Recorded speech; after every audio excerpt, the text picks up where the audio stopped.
Welcome back to another explainer. Look, if you caught the agonizing, breathtaking climax of the 2022 final in Qatar, you already know there is absolutely nothing in sports that rivals the pure drama of the FIFA World Cup. Today, we're unpacking the biggest, most prestigious event on the planet because the upcoming 2026 tournament, it is scaling up to a completely unprecedented level. We're going to break down the massive logistical leaps and the fascinating tactical shifts that are going to shape the journey from the very first whistle right up to the moment that iconic trophy is lifted. Let's kick things off with a massive number, 48. For the very first time in history, the 2026 edition is expanding the field to feature 48 national teams. I mean, for a football fan, this completely changes the complexion of the whole tournament. More teams means a vastly expanded global footprint, bringing in squads that have historically been stuck on the outside looking in. We are setting the stage for incredible Cinderella stories, passionate debut nations, and underdogs finally getting their ultimate shot against the traditional heavyweights of the sport.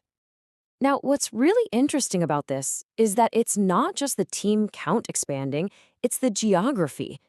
For the very first time ever, this mega event is being hosted jointly by 3 different nations: the United States, Canada, and Mexico.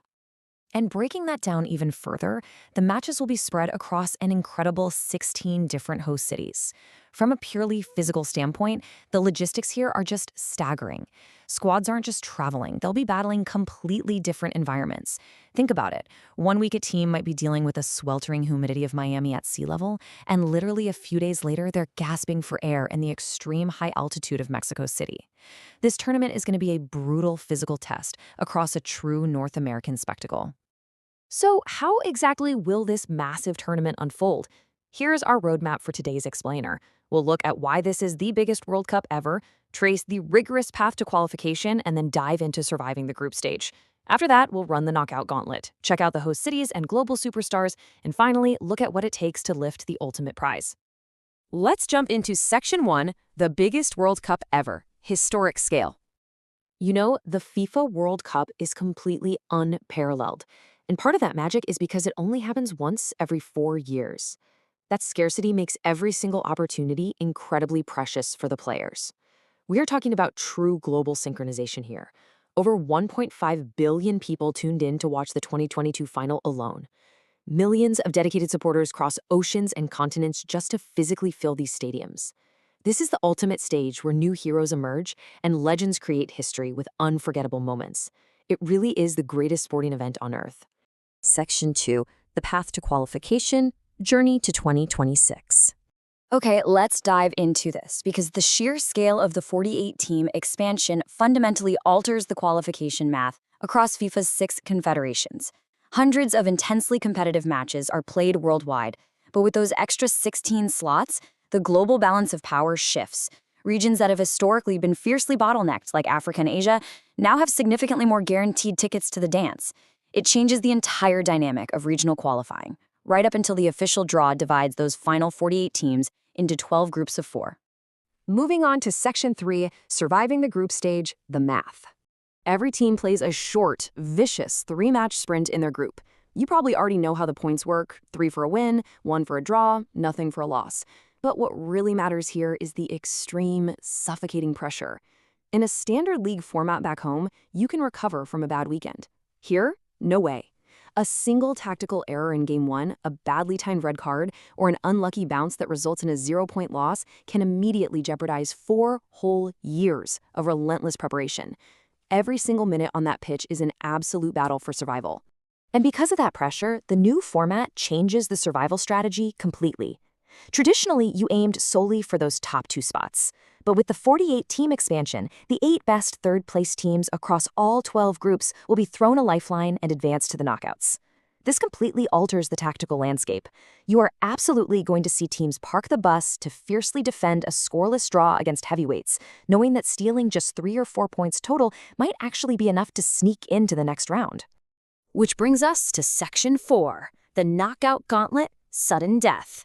This is where the psychological reality of the tournament violently shifts. You lose that calculated, points-accumulating safety net of the group stage entirely. Once you enter the knockouts, it is pure, raw emotion, win or go home. Decades of national heartbreak or pure elation, all decided in a single, unforgiving fixture.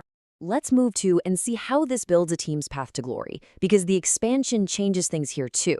Squads now face a grueling 5-match gauntlet if they want the trophy. Instead of starting at the traditional round of 16, they must survive a massive round of 32, then the round of 16, the quarterfinals, the semifinals, and ultimately the grand final. Winning 5 sudden death matches in a row against the absolute best teams on the planet takes a devastating physical and mental toll. But let me ask you this. What happens when the tension redlines and 2 heavyweights are completely deadlocked as the clock ticks past the 90th minute? The luxury of splitting points is gone. Someone has to advance and someone has to pack their bags. Well, this is where we get the most legendary, heart-stopping moments in football. If regular time isn't enough, we push into 30 minutes of extra time, where players are out there running on absolute fumes and dead legs. And if they're still tied, we go to the penalty shootout. It is the ultimate psychological torture. Just think of that agonizing walk from the center circle to the penalty spot.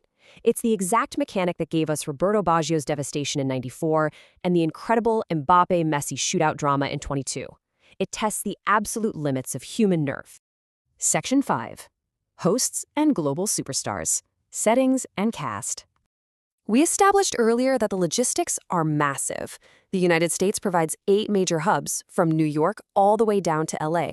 Canada brings Toronto and Vancouver into the mix, while Mexico features Monterrey, Guadalajara, and the legendary Mexico City. And hey, speaking of football heritage, Mexico City's iconic Estadio Azteca is poised to make absolute history by hosting matches in its 3rd separate World Cup, solidifying it as a true temple of the sport. So the crucial point is, stadiums are just stages. The billions of fans tuning in are doing it to see the cast. We are looking at a fascinating narrative clash in 2026. We have the potential final appearances of veteran legends like Lionel Messi and Cristiano Ronaldo facing off against a terrifying new era of hypertalents reaching their absolute prime. Players like Kylian Mbappe, Vinicius Jr., Jude Bellingham, Lamine Yamal, Erling Haaland, Harry Kane, and Rodri. It's the old guard defending their legendary legacies against the superstars ready to conquer the next decade of the sport. Finally, Section 6. Lifting the ultimate prize, the legacy. The sheer gravity of this tournament is honestly hard to overstate.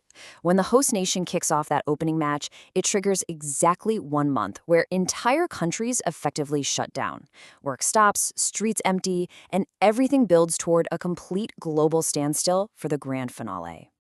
As our source beautifully puts it, every match creates memories, every goal tells a story, and every World Cup leaves a legacy that lives on forever.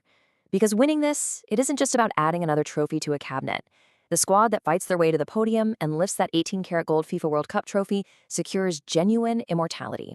They are transformed from great players into eternal national deities overnight.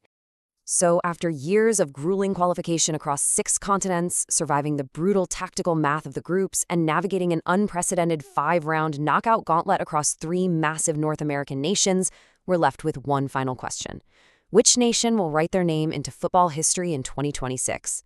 This 48-team mega tournament is set to completely redefine the sport as we know it, and I hope this explainer has you perfectly primed for the incredible journey ahead. Thanks so much for joining me.